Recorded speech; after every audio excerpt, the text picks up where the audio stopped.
So just take a minute to really let yourself move your spine around until you find a middle point where your body can rest, shoulders on top of your hips. You can let your hands dangle if you want.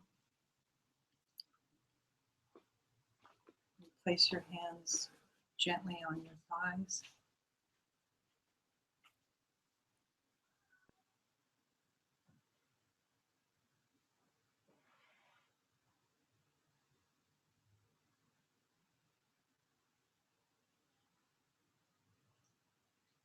Even if we're feeling tired tonight, we could keep our gaze, our eyes open and our gaze loosely focused, about 3 to 5 feet, 10 feet in front of us, wherever our gaze naturally rests.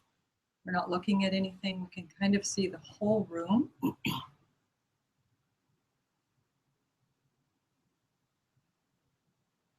Make sure that your jaw is relaxed, your shoulders are relaxed, and especially your tummy. Make sure you're breathing and your tummy is relaxed.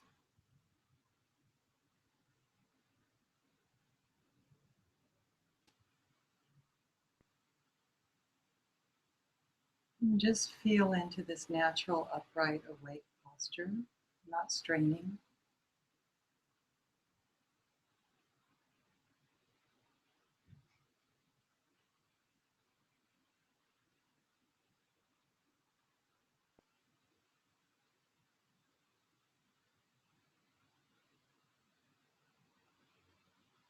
We can use the natural rhythm of our in and out breath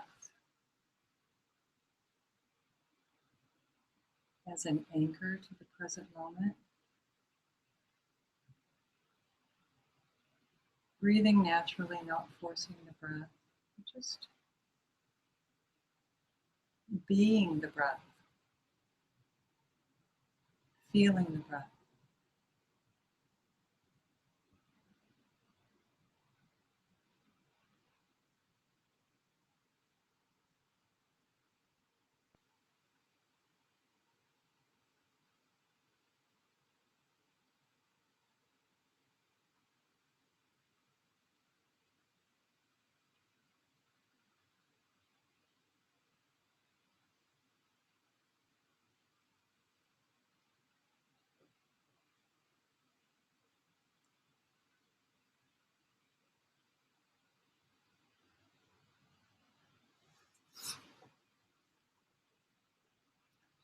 And the mind is always wandering, that's its nature. And we can just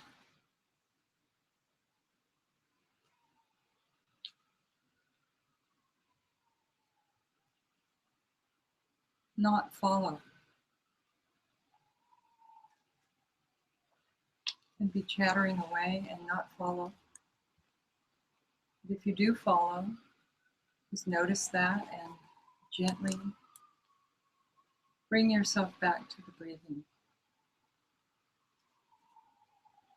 Riding your breath into the present moment.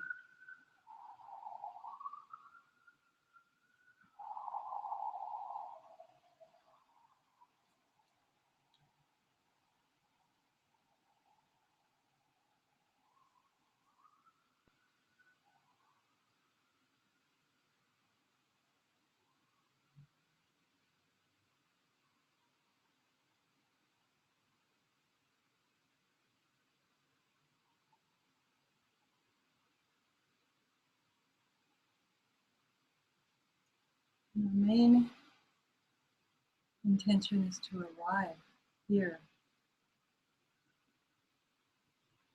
and simplify. No matter what we bring in the room, we can befriend that by doing nothing except accommodating it.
Welcome everybody.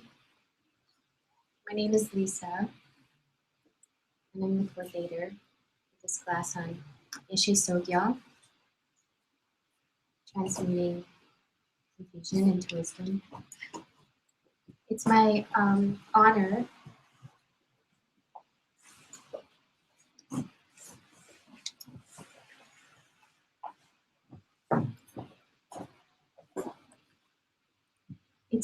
to introduce Acharya Melissa Moore as our teacher tonight and for the next 6 weeks. Many of you know that Acharya is the senior most level teacher in our tradition.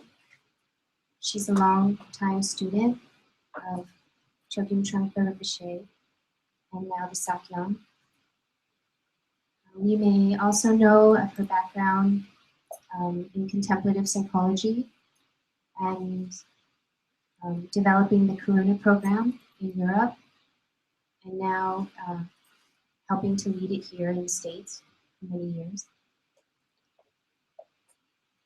I would just like to say that I took this class with Acharya Moore several years ago in Santa Rosa.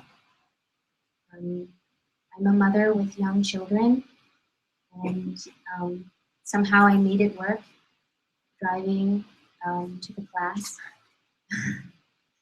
I had encountered Acharya Moore in a weekend here in San Francisco, and as soon as I knew that she was offering these teachings, I knew that I had to make it happen. Since then, I have felt guided by Yeshe Tsogyal and feel that it's my good fortune that I'm able to be here and help support all of you in also tasting these incredibly rich and mysterious and relevant teachings for your own play. So I would like to introduce Acharya Moore. Thank you. So, hi, everybody. Hi. So let's take a good posture. I don't know if you're familiar with bowing, but it's a very good way to start. Take a good posture and feel your heart. Look into the room. Take a minute and see where you are. Everybody that's here.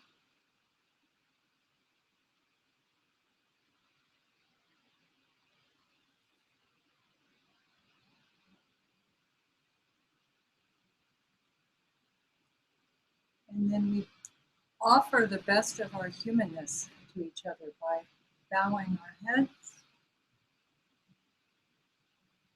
and coming upright and starting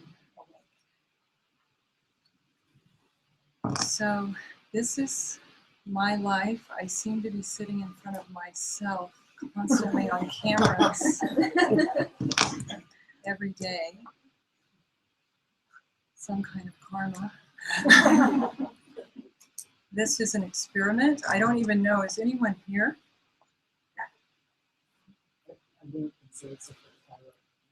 Oh, in the room? And we're recording? Okay, good. Yeah, I wanted to ask if people can hear. So that you're hearing. Oh, is that what's happening? Yeah. Okay. How's that? Is that better? So I'm very excited to start this class again. This is a topic very close to my heart. And we're going to spend tonight introducing Yeshe Tsogyal a little bit. This class is about the potency of feminine principle, which cannot be spoken about without touching on masculine principle. And we're also going to cover a topic close to my heart, which is transmuting confusion into wisdom. Transmuting is a word we use that I'll talk a little bit about tonight. Is a capacity we all possess, whether we know it or not. And it has everything to do with feminine principle. So as we start, I want us to really take a moment to rouse our compassion in our heart and our incredible good fortune that we are in a position that we can study the Dharma, because there are so many people in the world right now who do not have that privilege, who are in circumstances like dire straits and under persecution and incredibly vulnerable situations. And so when we are in a fortunate situation to study the Dharma, we have a lot of responsibility to touch that and hold that, so that we can strengthen ourselves to face the truth of that inequality in the world. So take a minute to do that. Right now, what comes to mind are the numerous people escaping Syria on a daily basis. Whatever else comes to mind, there's so many situations in the world that we probably touch that as a starting place.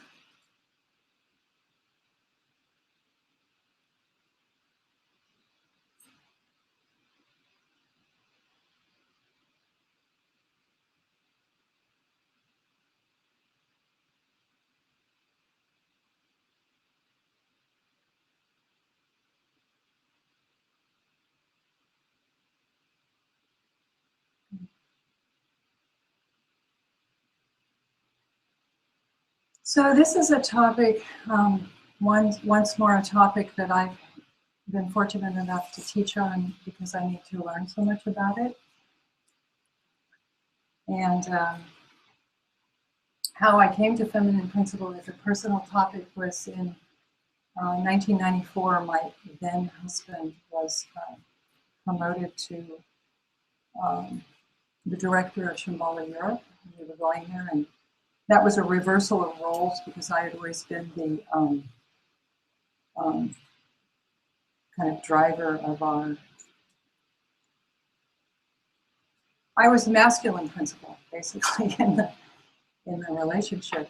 And so I went to the Tsogyal when this first happened. I said, "But sir," I waited very long. I waited through many interviews, and I asked him, "The Tsogyal, if you don't know who he is, does everyone know who the Tsogyal is?" I asked him, "But sir, what should I do in Europe? What shall I do over there?" And he just looked at me and paused, and he said, "Well, you've heard of feminine principle, haven't you?" And it turns out I had not. I'd heard of it, but I had no idea what it meant.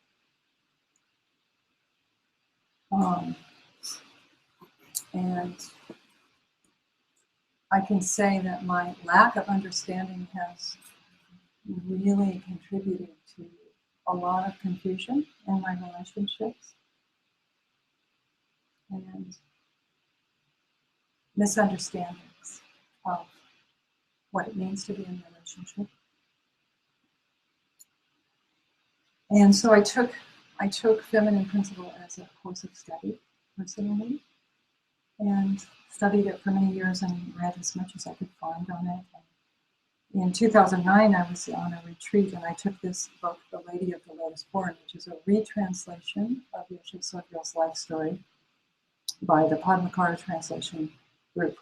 There is another book, I'm forgetting the author's name, Keith Dowman, who did another translation, which I found really difficult to get through. It's equally good, but it's hard to get through.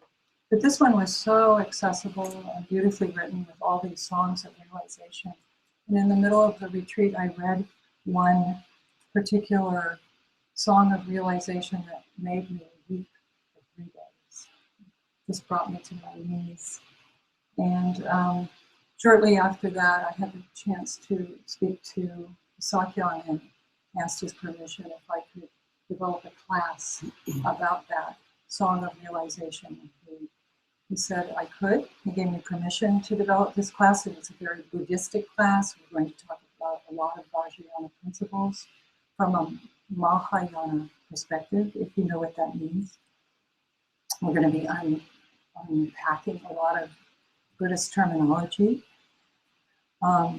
But he also asked me at that time if I would, a little bit later, he asked me if I would meet with Khandrolong on the topic. And so I had an interview with her, and of course I came in, she's very refined and doesn't say a lot. And I came in with a lot of questions and filling up space. And we never talked about Yeshe in all of that short interview. But I would like to dedicate this Khandro Sayong. Do we have a picture of her here? Usually it's in the back, right underneath Yeshe Tsogyal. That's perfect. Yeah. So this is the wife and feminine principle of Shambhala, and I would like to dedicate this class to her, and so that we can learn a little bit more about what she is actually holding for us in this domain of Shambhala.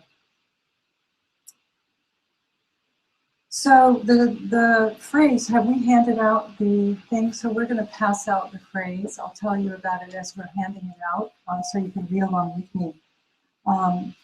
We are going to study one song of realization from this book, one song, and there are many, many songs in here. We're going to take the whole course on this song.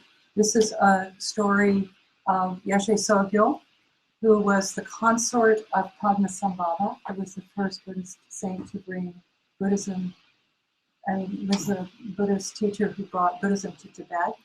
So this she was following his instruction to find her own consort, and she wandered into Nepal.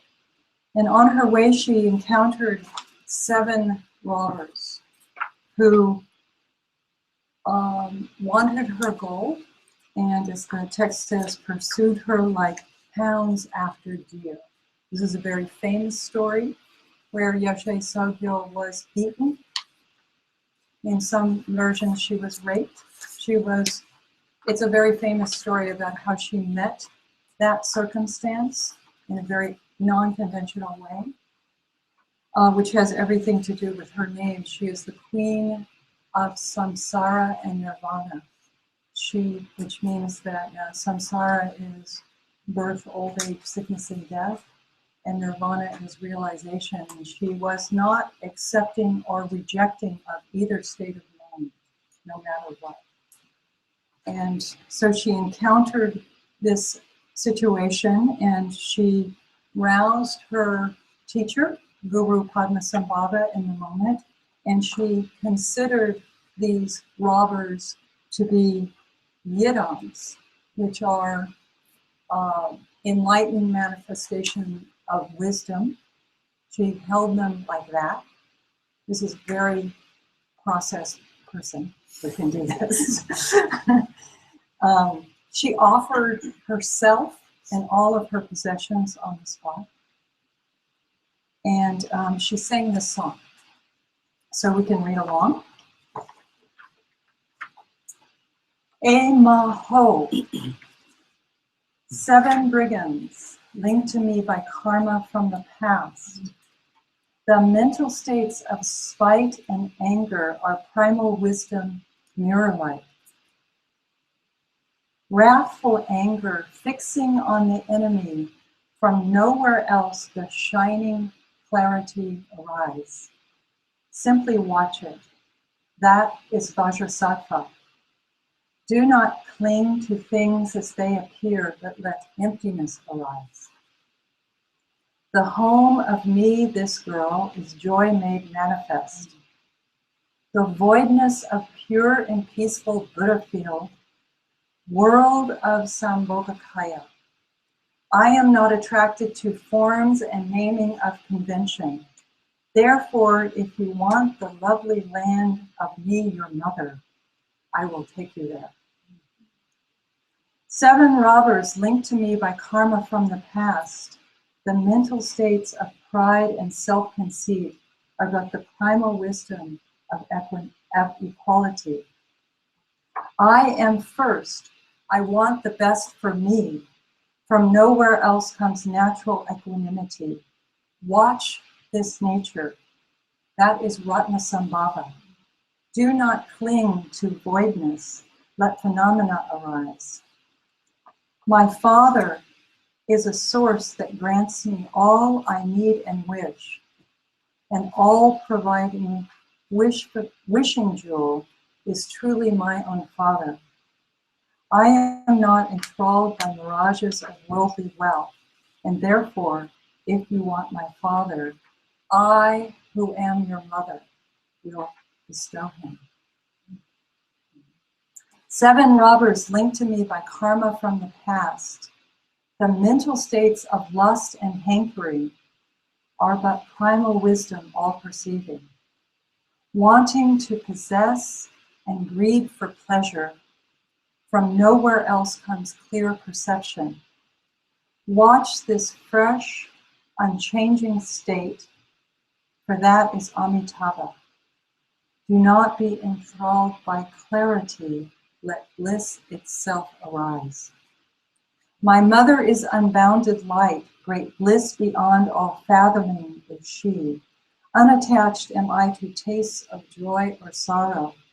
Therefore, if you want my mother, I, who am your mother, will bestow her. 7 robbers linked to me by karma from the past. The mental states of jealousy and dualistic clinging are but primal wisdom, all accomplishing.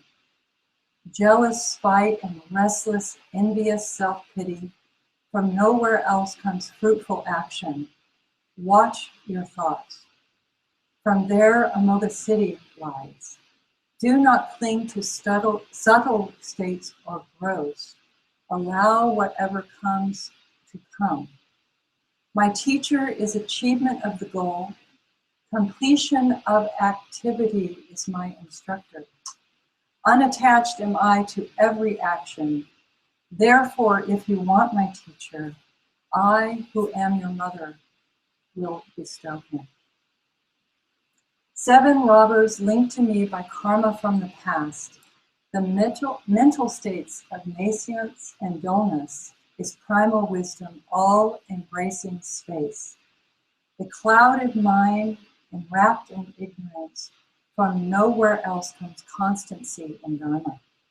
Watch this ignorance, for there is Vairocana. Do not cling to mental sharpness. Allow whatever comes to come. My partner is the artist of appearance. Because this perfect friend is all my joy, I am not caught in ordinary duality. So if you wish to act like me, I, who am your mother, will instruct you.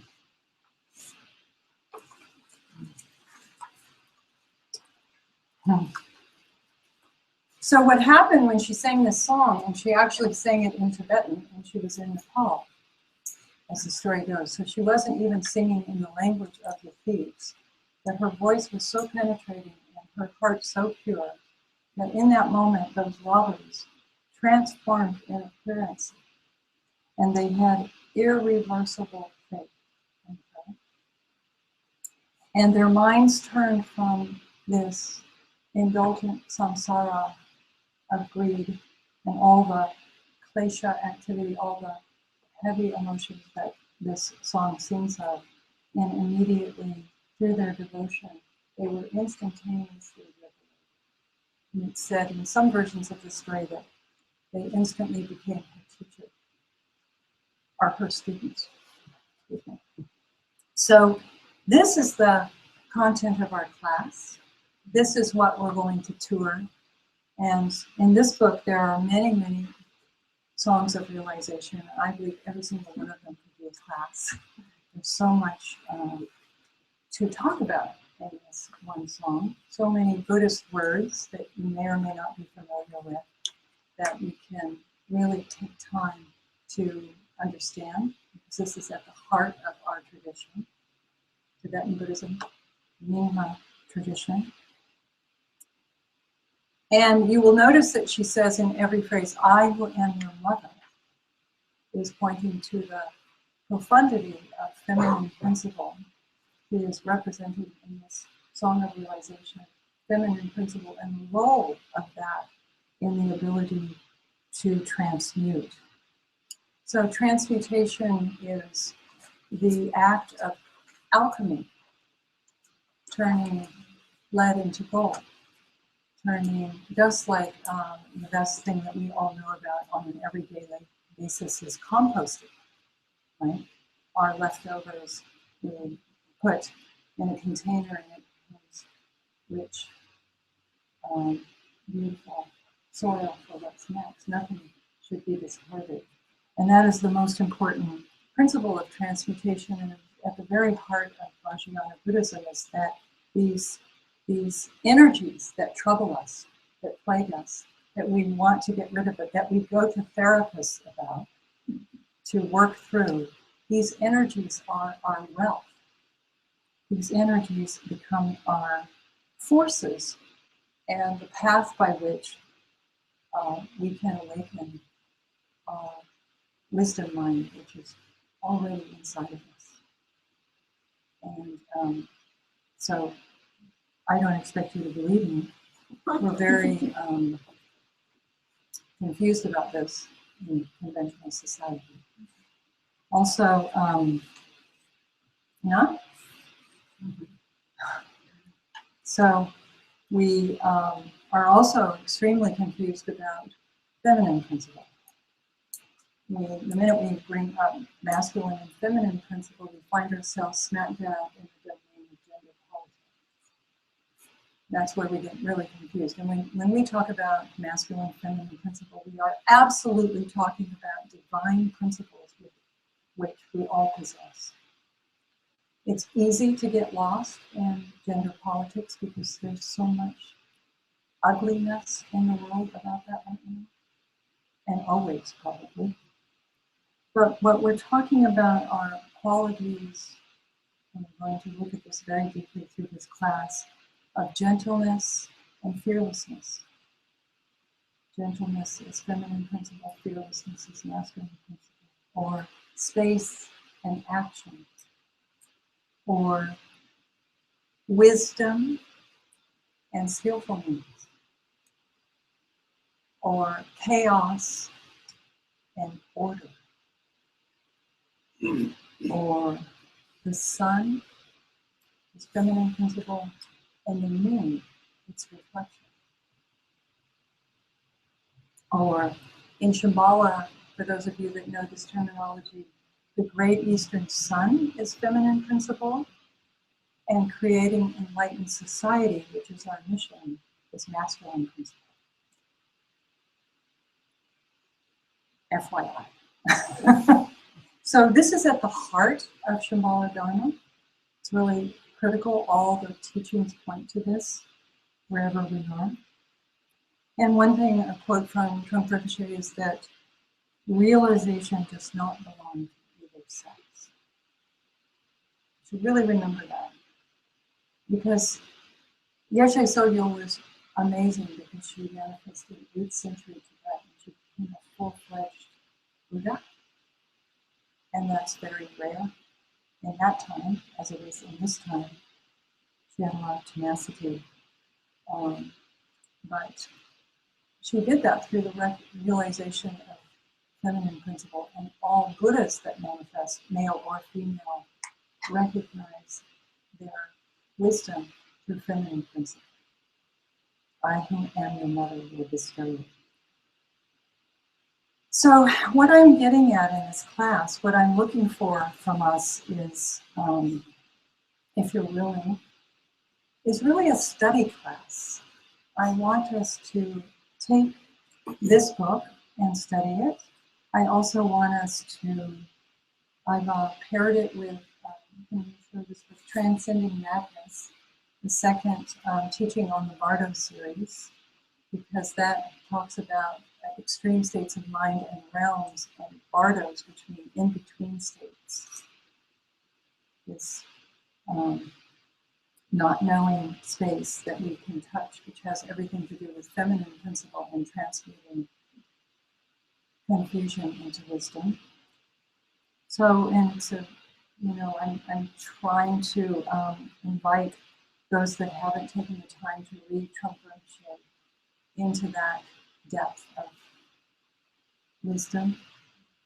Sometimes his material we're busy with our Shambhala studies, so we don't take the time to go back and read some of the original work. And then my primary aspiration is to inspire everyone to practice a lot and to study a lot. Because this doesn't come about through 10 minutes a day. It just doesn't. This needs tremendous stability, clarity, and strength of mind, which comes directly out of the contemplative methods. And then along the way, we're going to do some emotional work along the way. So there's a lot of rivers coming into this. Does this sound like something you signed up for? Yep. Pardon me? And more. It's a lot of things for me. How's everybody doing? Is it hot in here? Yes. What would be helpful? Let's on the air. That would be good. We could maybe open the doors too, and let some circulation go through.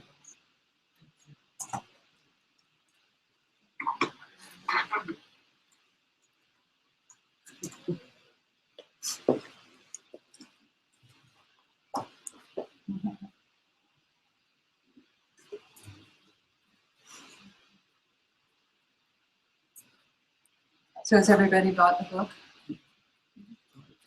It's on its way. Has anyone started reading it? What do you think of the language?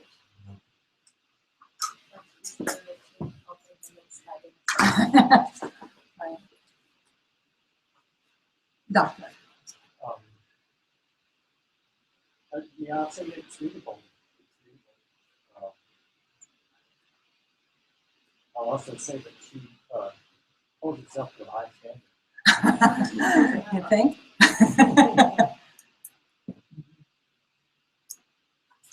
Anyone else?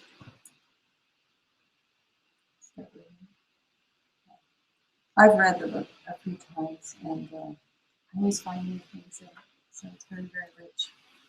So you can enjoy it. And we're not going to understand everything, and we're not going to understand everything that I say under any circumstances, because this cannot be conceptually held. This has to be realized through letting go. So forget it. It's stupid to try that. So you can just relax, you can take notes, and just have a good time, and if you space out, perfect. Space is a good thing in this class. So let me say a few things about Yeshe Tsogyal and how to read the book, because it's one of our primary readings. Yeshe Tsogyal is, you start reading it and you think, oh really, this is so mythological, this can't be real. What is this? What are we talking about here? Signs and symbols, and when she was born, the lake rose, and what is this? But we have to remember that in 8th century Tibet, which this is actually a translation of, we're actually inheriting these words from a time in Tibet. Then Tibet was dominated by the Buddha religion. And I know we have some CIIS students in the room, don't we? Yes. So when I went to CIIS, when I was studying there, one of my dissertation friends was writing his dissertation on the arrival of Tibetan Buddhism in the Bön tradition. And so he really deeply documented that integration, which is just like Christianity. When it goes into indigenous culture, it adopts and takes on the flavor. And so when we talk about yiddums, like there's white taro back there, and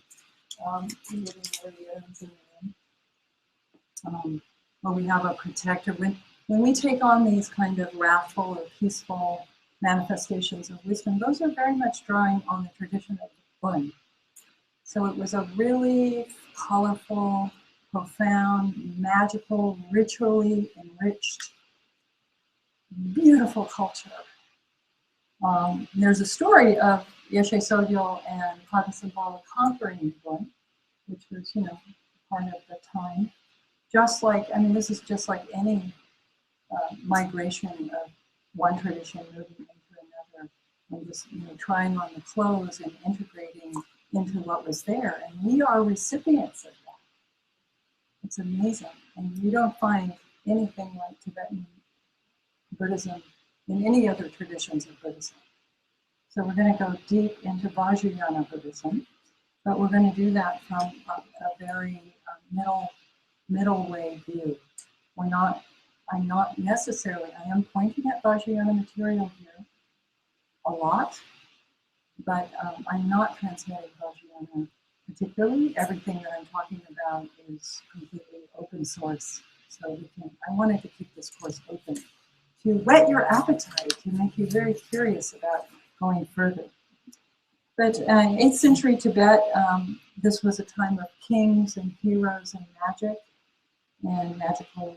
This was very commonplace. This is how people lived. We're far away from that now. Maybe we're coming back to it. I hope. And Yeshe Tsogyal's life is known as Namtar. That is a word that means a tale of realization.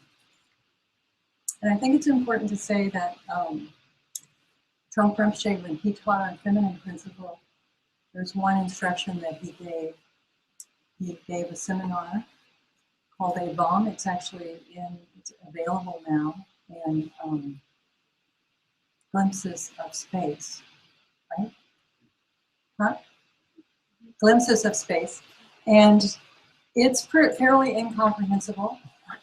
You won't get your mind around that whatsoever. I've read it many times, I've watched it.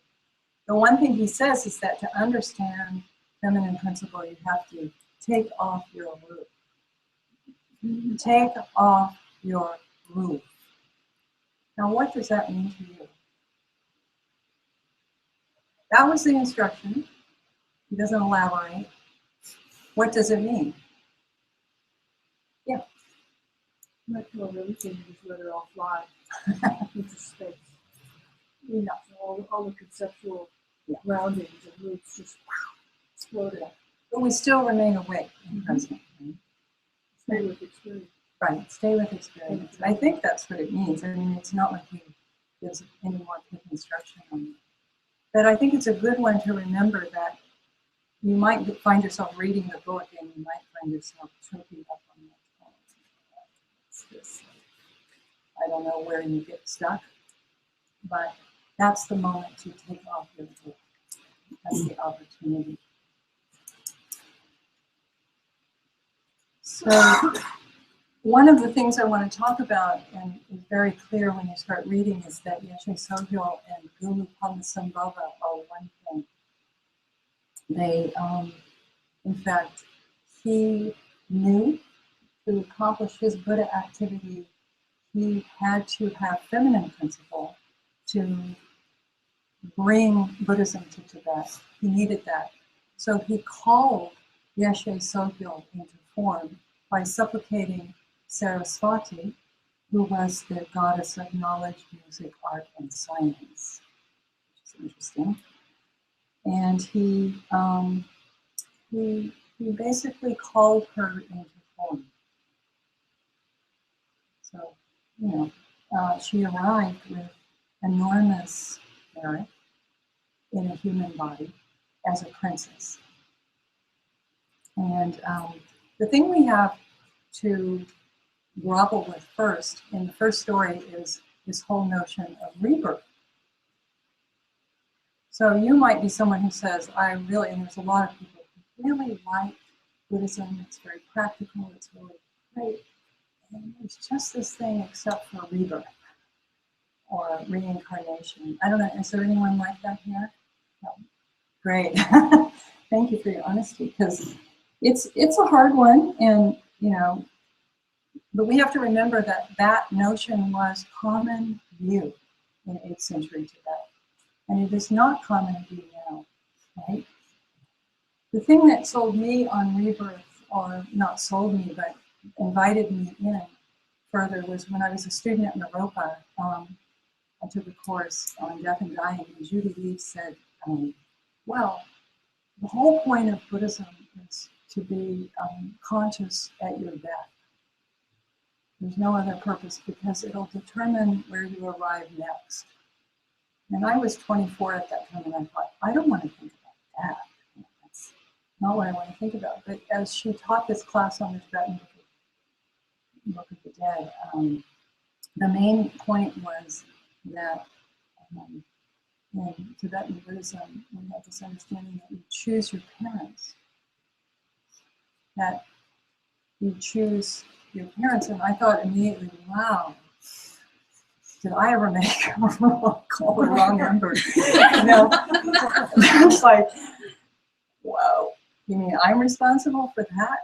It took me the whole course to deal with it. But the thing that she described that was so helpful was just think about it like every moment you are choosing your next birth, right?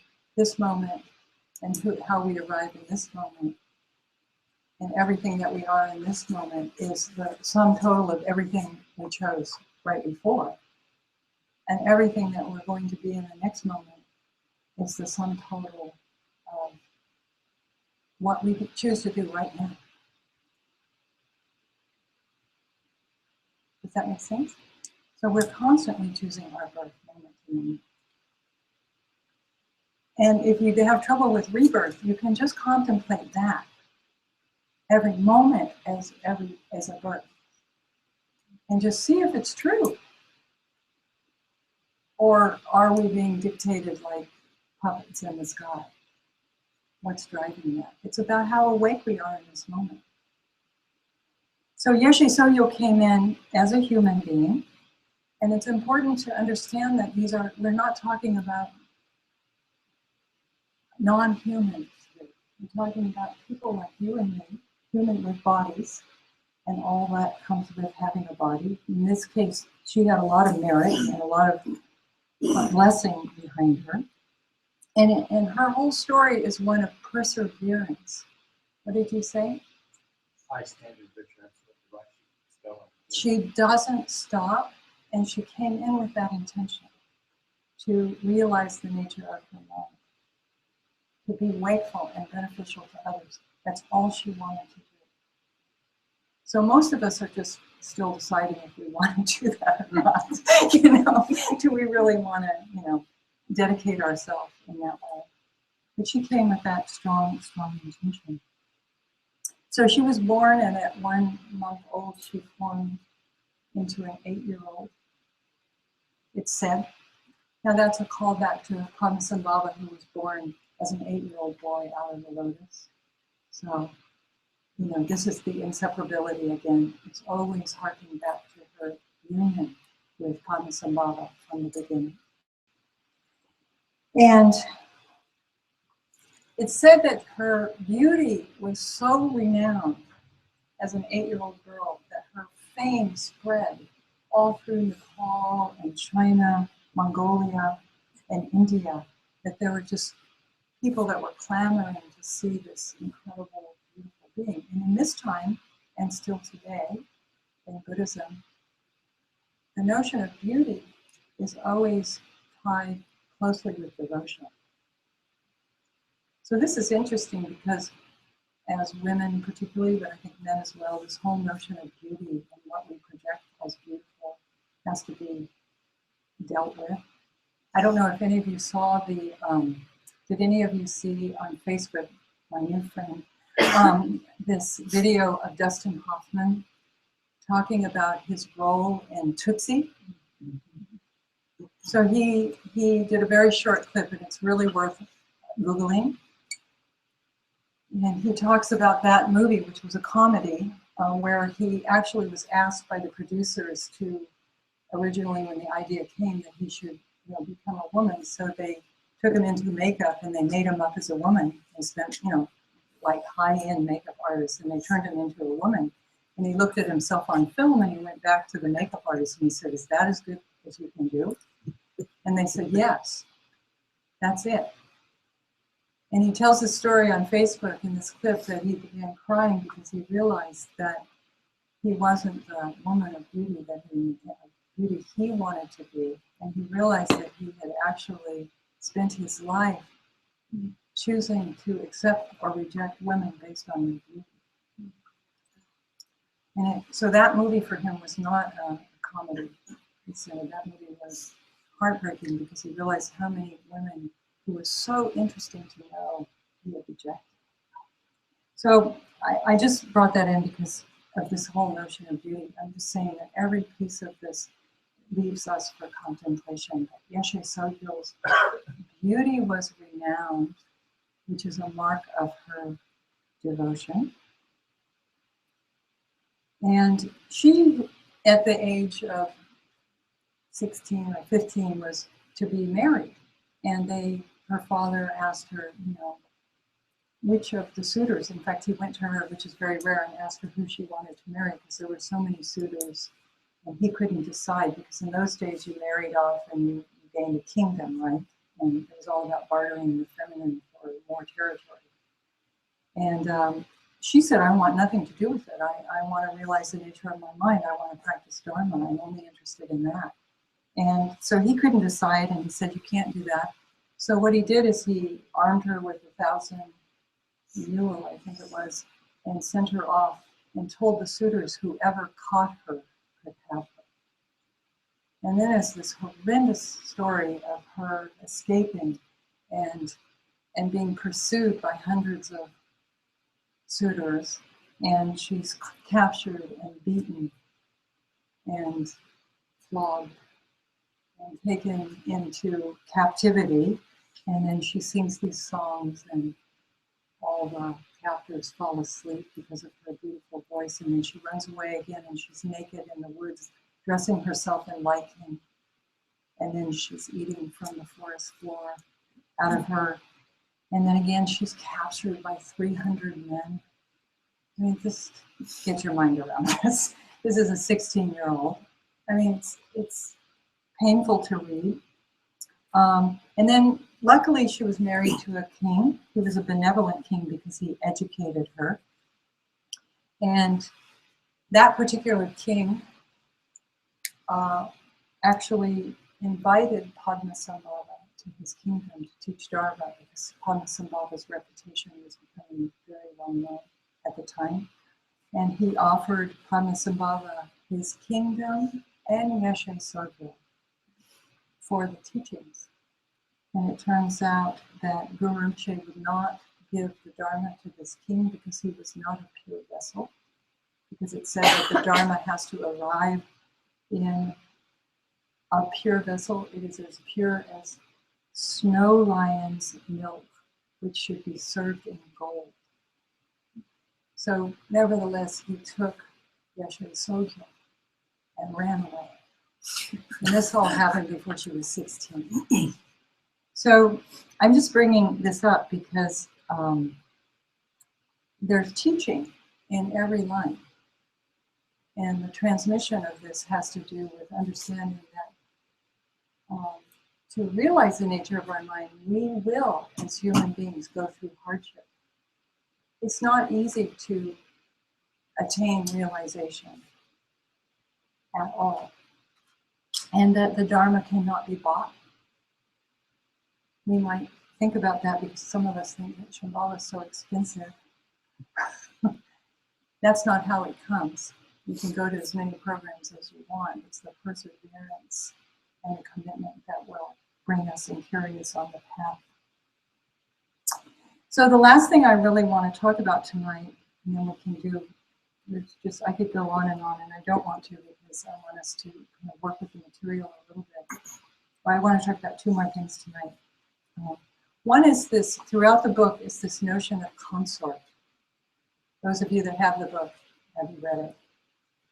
So this is something that we have to get our mind around. It's a juicy topic. When you start reading about Yeshe Tsogyal as consort, what comes up for you? I'm just curious. What's your connotation? Anyway. Someone to service a man. Ah, what does that make you think of? A consort. Well, and then when I thought, and then a consort also means, I also at that moment thought also a partner. Partner. A partner. Yeah. So it has two, for me, it has two kinds of. Yeah. One is like a concubine. Yeah. And one is like a partner. Of equality. Yeah. Yeah. Partners.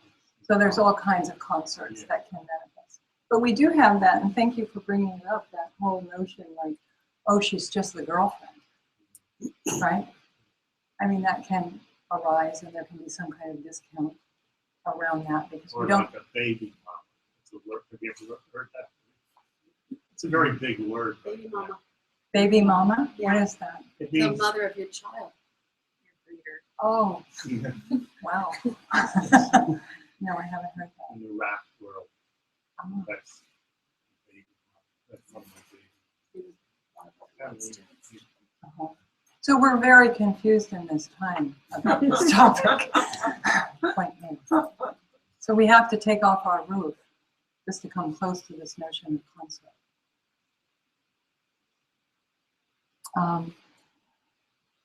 I can tell you that, and you will not believe me, that even though there is this notion of consort and sexual union, this has nothing to do with sexual desire.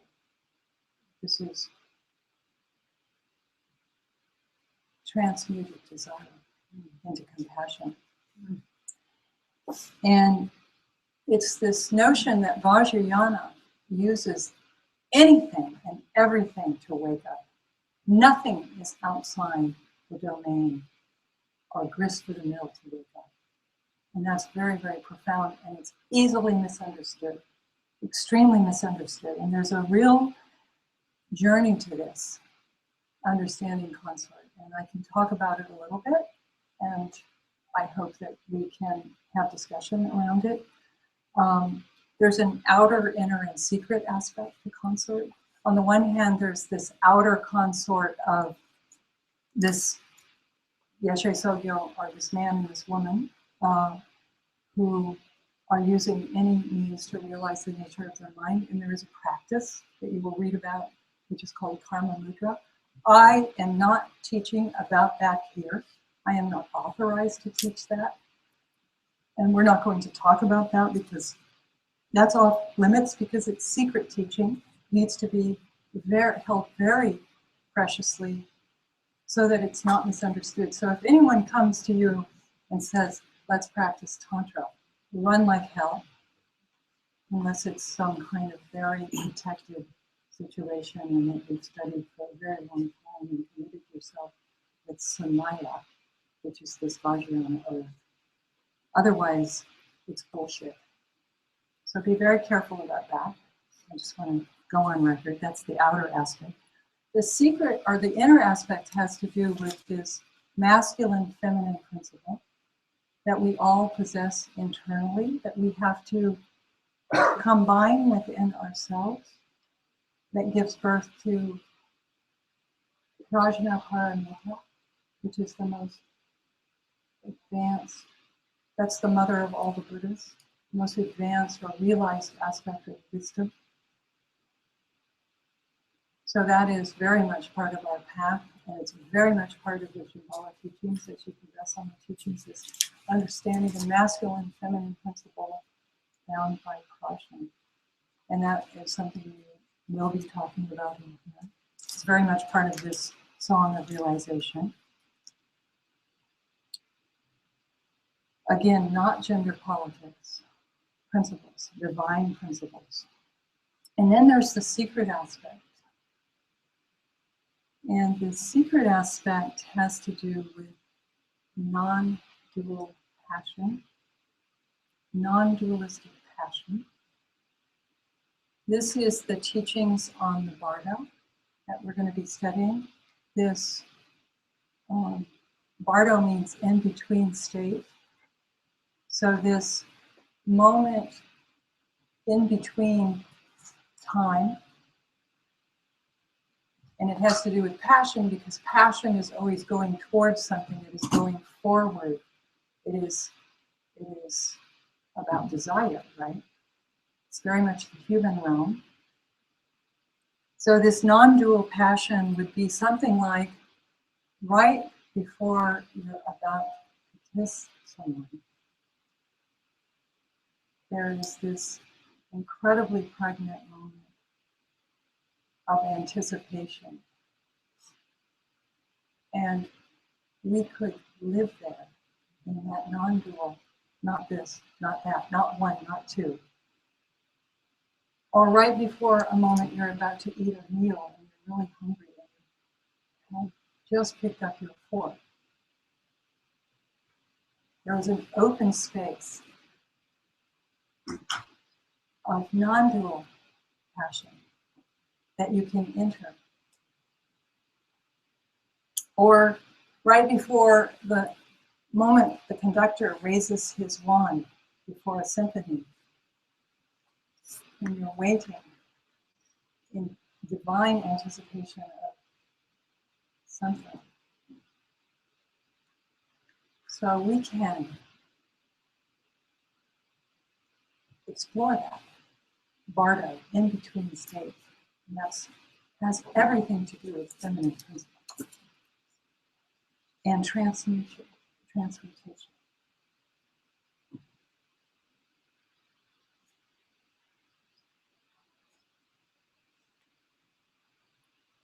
Does that sound like something you'd like to explore? Good.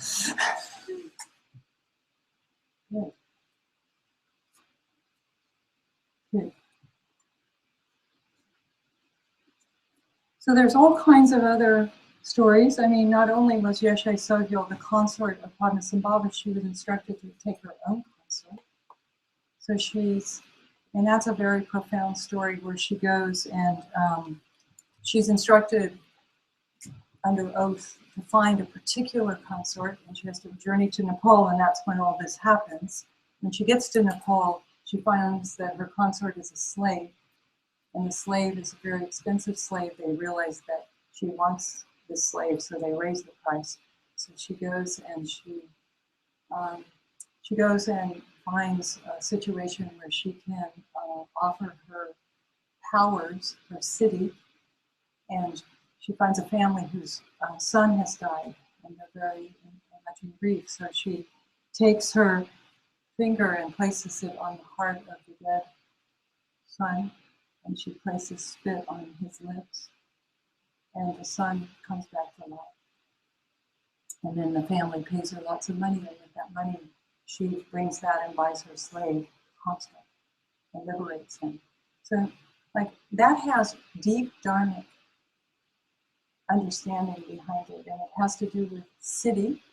So when we practice a lot and someone just realized with this much perseverance and non-biased understanding of space, there's attainment to that, and we don't use that attainment to make money for ourselves. We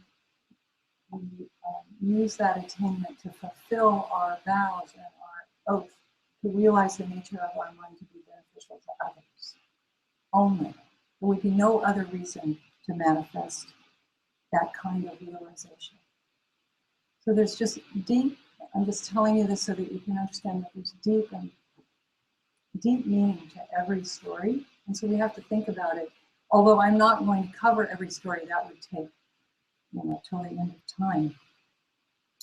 The most important thing about Yeshe Tsogyal, we could say, is that she was the consort of Padmasambhava who became this wisdom vessel of the teachings. She recorded and she buried treasures. And those treasures that she buried are why we are sitting in this room right now. We would not be here had she not been this wisdom vessel, had she not done the due diligence of feminine principle to hold wisdom in that way. And this has a parallel very much with Trungpa Rinpoche, who came, Padmasambhava brought Buddhism to Tibet. Trungpa Rinpoche brought Buddhism to North America. He's often closely affiliated and understood as an emanation of Padmasambhava. People understand it like that. So, we're the recipients of that. The Shambhala Dharma is Dharma. There's all kinds of theory, and this will all be unpacked by the philosophers someday about the birth of Shambhala Dharma. Whether it's Nyingma tradition from Yeshe Tsogyal or it has its own root, all of that is up for debate. But we are sitting here due to her work and having this conversation. And the last thing I want us to consider is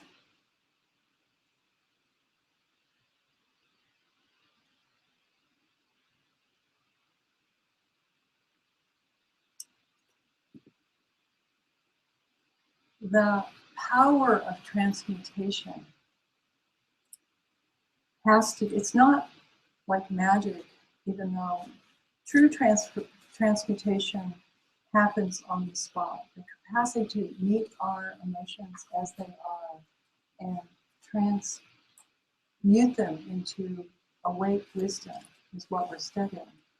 But this is not foreign experience to us. We all have experiences where we've had horrific things happen to us in our life, that when they happened, they were hell on earth. And then with a lot of time, we look back and we think, wow, that turned out to be a blessing. That turned out to be a good thing. Do all of you have something like that? Like it was hell when it happened, but now, with hindsight, it's like, wow, that was so blessed. So it has to do with our view, right? We have a different view now. We have a different awareness now. Or it's as simple as falling in love with someone. When you deeply fall in love with someone, in the beginning when you fall in love with someone, everything that they do is perfect. Everything that they say, every way that they move, every way that they hold a cup of tea, perfect. And then just a little while, everything that they do drives you fucking crazy. That's what's true, right? Nothing's changed except your view. So we have to own this. We have to understand that this is in our experience. Transmutation is in our experience. We're just talking about speeding it up. So I'm delighted to do this. I'd like to have a discussion. It's 8:22. I'd also like to do what I'd like to do first before we talk is I want you to each talk and find a partner. And I'd like you to actually think about a mishap in your life that actually was, you can only share what you feel comfortable with. You don't have to tell your life story. You're just going to talk you only have 5 minutes for both of you, and I'm not going to time you. But just to say, yeah, I've had an experience in my life, or I haven't, where I have perspective. Or you can talk together a little bit about, if you don't want to talk about that, you can talk about your understanding of feminine principle or not. I just want you to have a few moments of voice with each other. So turn to your neighbor and just take about 5 minutes to have a conversation. And I'll time you, and it's not about one person goes and the other, but you're just going to have a conversation, okay? So make sure to see everybody here. And if they don't, does everybody have a partner? Here's a partner, okay. And, Alice. Oh, how about sisters together? Or whatever, or with Alice, you could take your seat over there. Okay. Because I just moved from Vegas to I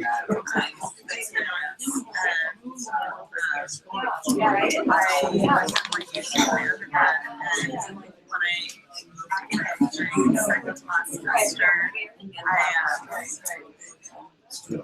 had I was thinking about the semester, and then they price in the middle of the semester. Anyway, I ended up doing go back to so I spent 4 years in Tsogyal, I guess. I really can't stand it. And in that time, I was an author, and I was trying to undergrad quotations. Your mic is like in that time, I worked in the community, and then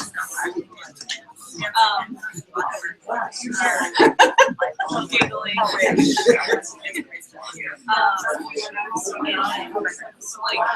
I'm so proud that I had this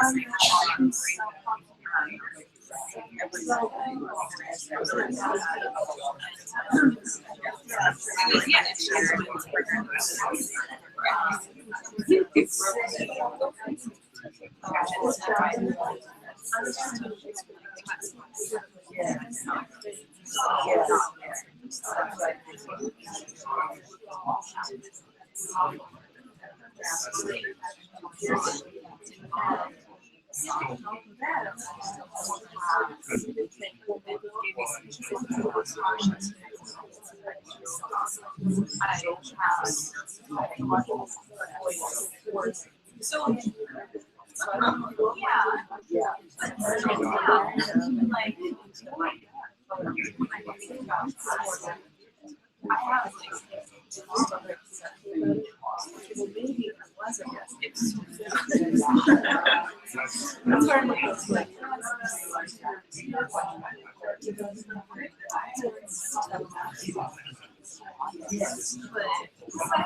into career growth, or looking at every single situation in terms of like life story. Like I tend to do that. Like how can I put this into why I want that?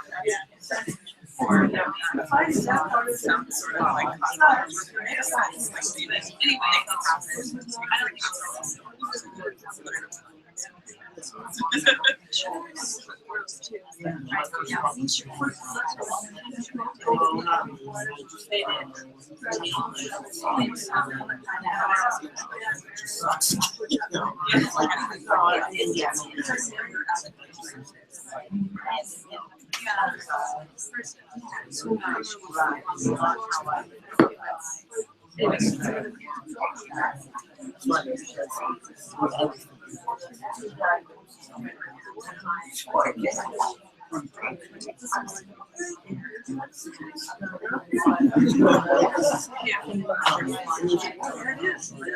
Okay, take another 2 minutes.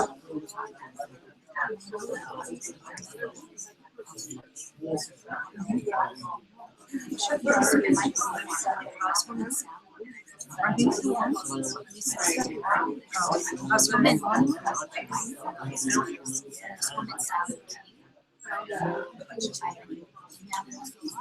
She sent me.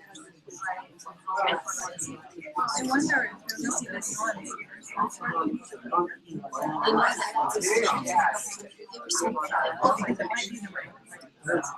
Can they go back?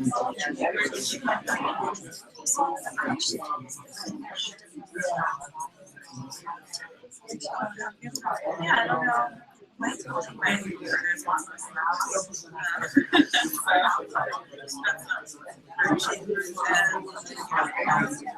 actually finding as soon as I settled in here, we have this back and forth. And as soon as I settled in, he went back to work.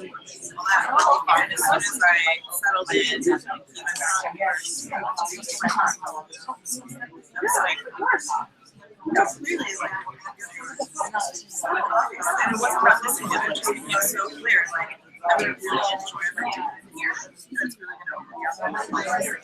But that was just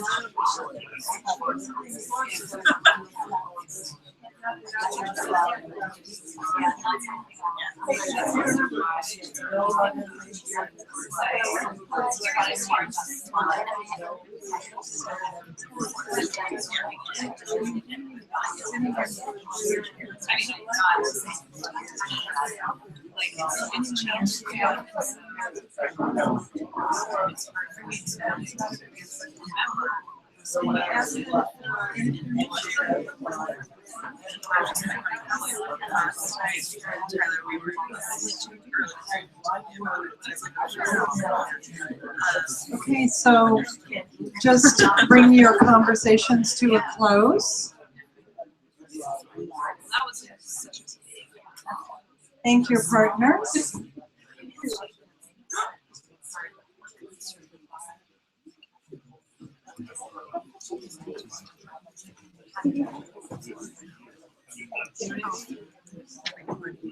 Good. So we can have a little discussion, a short discussion, and we have a microphone. Let's use it because we're recording this and apparently we're streaming it later. That's why it's being recorded. I don't figure that out.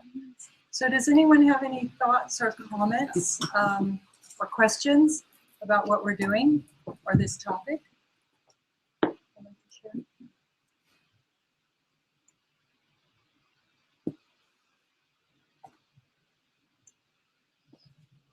I think maybe as I was walking to my cushion and sitting down, I think maybe I answered this for myself, but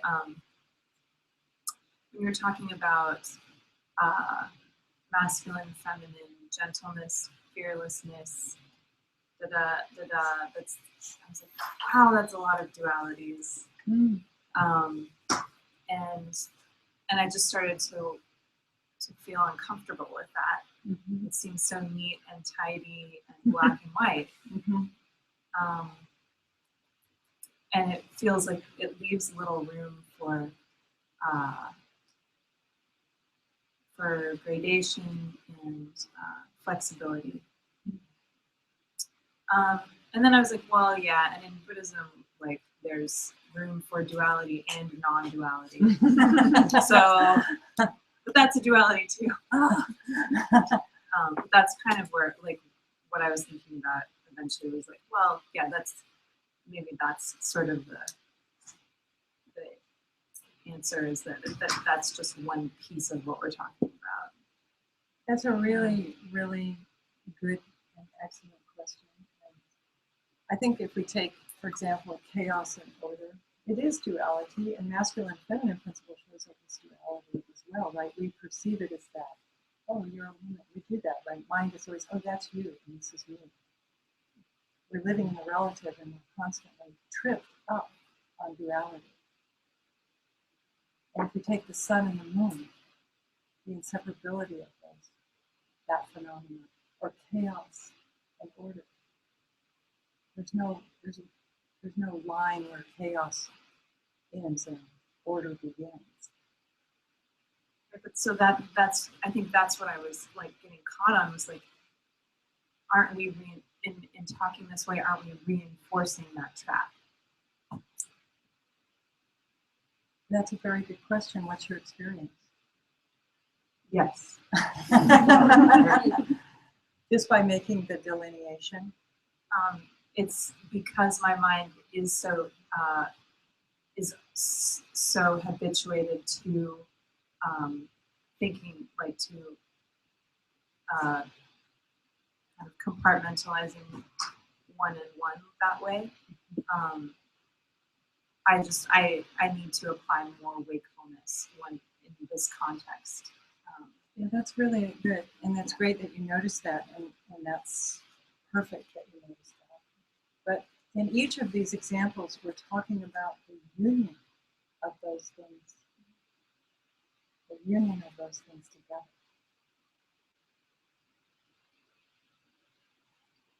The inseparability of those things. So they show up as dualistic. You sit here, am I you? Are you me?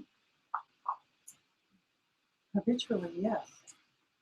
And in a non-dual absolute sense, no. You're connected, right?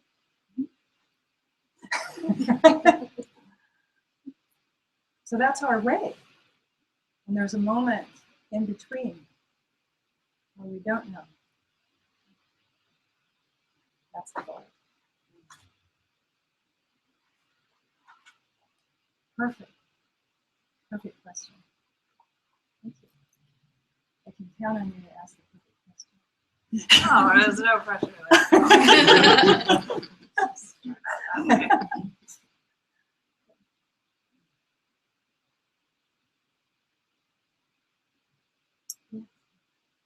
So can you say your name? I know your name, but I'm Katrin. and so your name. And Rochelle, I should have asked this before when we were talking about consort, but I have a little problem with that idea. I feel like if a teaching is really pure, why does it have to have any sexual connotation at all? Why does there have to be, like, almost like she was being used? This is a very imperfect question. No, it's not. It's a very normal question and one that comes up often. I've heard it recently at a program where people said, well, I don't want to have to sleep with anyone for realization. And that's not at all what's being said. And nobody has to practice this practice. It is the understanding that Vajrayana Buddhism uses all these energies, aggression, passion, ignorance, jealousy, pride, to wake up. And sexuality is not sexuality as we know it in the denigrated, impure sense. It's transmuted into discernment and wisdom. And that's what we're studying. So that's a very perfect question, because we bring our backgrounds and all that that means to us and our histories to this topic. And if you're feeling uncomfortable with it, great. Excellent. Because that's scary and shaky.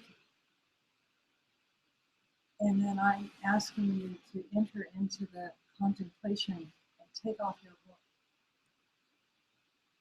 And look at what you bring and find out what you don't know and step into not knowing. And just, let's keep working with it. And we'll keep visiting because it still bothered you. Perfect. Whatever you bring is absolutely pure. Yeah, thank you. I really appreciate this. Let's bring out our doubts and our stuff. Yeah. Hannah. Yes. Yeah. So I have a question about transmutation. It's kind of came up in my dialogue, but I thought about it more. It seems that focusing on transformation, sort of the red and gold, if you will, could sometimes be at odds with being present because there's A goal. a goal, direction. That's a really good question also. It will not happen if there's a goal. That's just what's true. So that's part of it because it sounds so great. I'm there, right? We all want wisdom. Good question. Tyler. Sort of bouncing off the previous question, I'll just say that everything that you said tonight, especially regarding sexuality and the topic that just came up, it would have to me a completely different meaning coming out of the mouth of a man. And so, if a man were Why is teaching, that? because of all the projection that I'm bringing to men. But it's interesting how I don't think I would take this if a man were teaching it, and not even I don't know. It's a lot of baggage on dudes coming from a dude. But can you see my masculine principle? Oh, definitely. As we know each other. Great. That's a great point.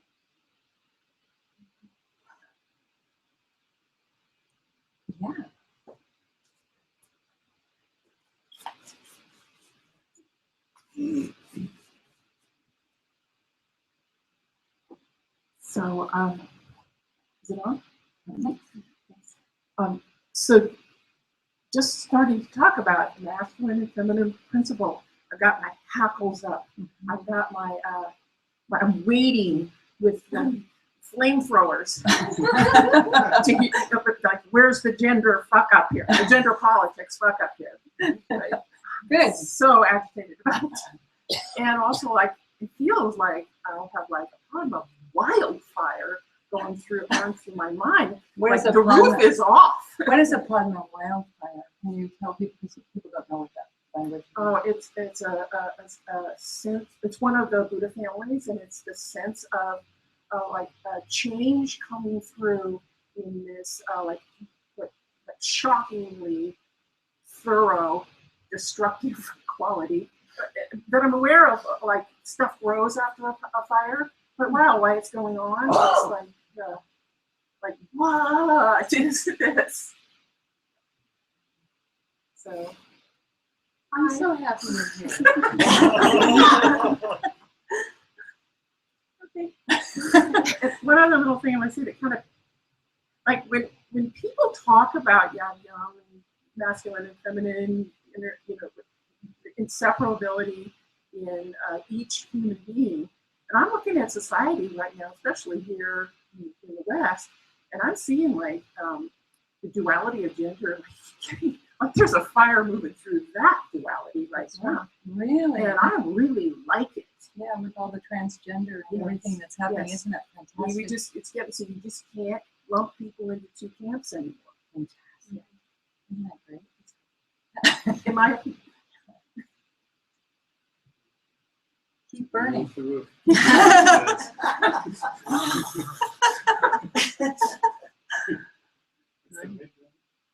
It's the thing. What does that mean?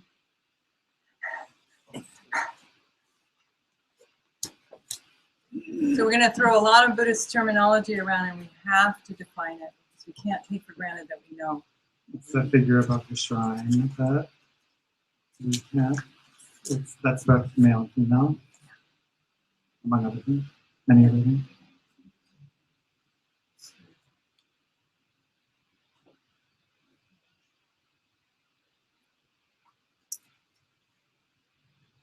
Any other comments? We have some announcements, and I want to say a couple of other things. Anyone else? Really appreciate your comments. Please don't be afraid. I mean, this is a big group. You might have something really scary to say. Hopefully we're not too big to say it, or we're not too big of a group to intimidate you to say it. I really like controversy, because it's a controversial topic.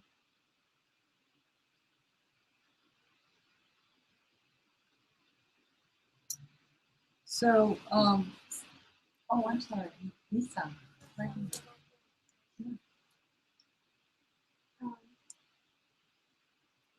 Even now, at some point, I tend to associate feminine principle with passivity. Oh. Maybe because I see a lot of both, opens in myself a lot of like ability to be very this open space. That's a really good point. Often get into passivity or ignoring or kind of just tuning out and monitoring. So that's an excellent question. So you're talking about this accommodation of space, but this accommodation has so much awareness and wakefulness. And what you're talking about is a passivity that slips into a kind of ignoring. And that's not feminine principle. That's ignoring. So accommodation has so much wakefulness. Because, you know, it's the difference when you're meditating of snoozing through your practice or really relaxing into whatever it is that you're feeling. To accommodate and be with it no matter what. You know the difference? Or just going, I'm just so that's really important. It starts there. It's an excellent question.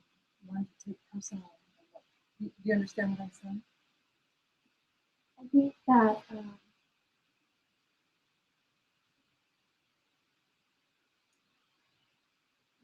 the interesting thing is that sometimes not when you're not maybe not in a meditation practice community, but if you're in the world,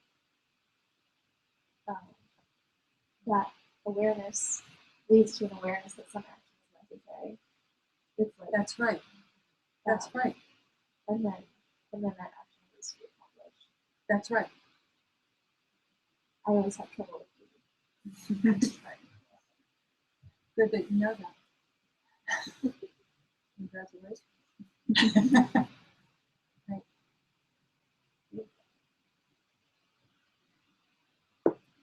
Okay. So this class will be, it was going to be 5 Tuesdays, but I have a conflict on the last Tuesday, which Lisa is going to announce. I'm going to see if we can move one Tuesday to a Thursday because something arose in my work that I cannot get out of. So I apologize for that. That's what's true. So I'm going to try and change one. We are recording everyone. If that causes you to miss that class, you'll have access. Everyone will have access. I want everyone to have access to this material so you can revisit it. This is a study class. Have we handed out the study sheets? The reading list. Does everybody have a reading list? I have copies of them too. Reading list. Okay, you can see me after. It's on the website. And it's on the website. Okay. We have copies here. So, and then I think Lisa has some other announcement. In the end of the class, we will meet on one full day on Saturday on October 3rd. I hope you can come. That day, actually, I want the class to culminate in your presentations, 3-minute presentations on your process with this material. That can be done in any medium whatsoever. I'm just giving you a heads up, and next week I'll bring a little description of what that will be for you, because I'm not going to sit here and do all the work. And also, I'm a big believer, those of you that know me, I always end my classes this way because I really want everyone to have the opportunity to show up and be seen. See and be seen. So it's a great opportunity, and I'll bring instructions next week. Is there anything else I was going to do? Okay, so let's end with a bow. Again, thank you so much for your willingness to go into this.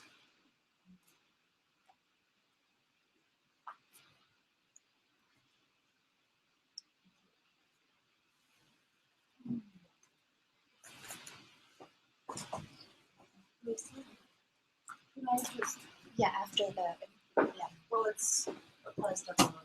Right, just the chariot will leave. I'll make some comments if I can.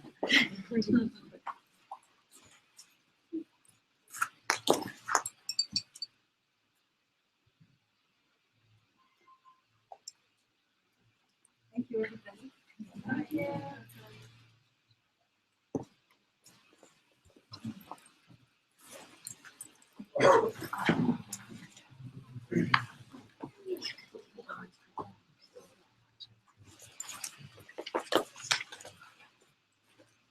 Okay, so I'll just be really quick.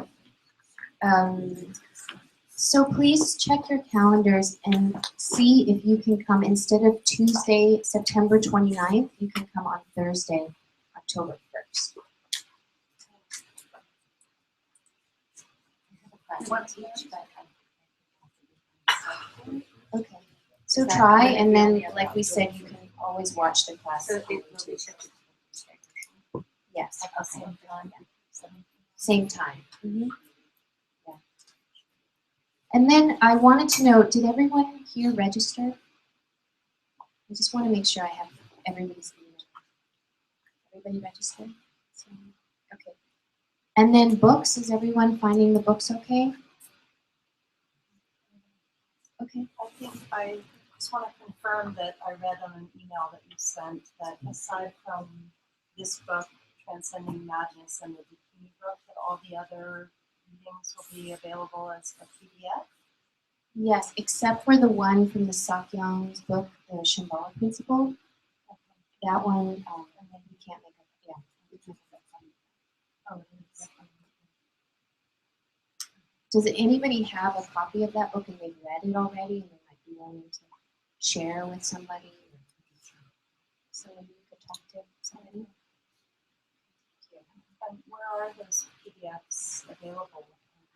I'll be emailing you now.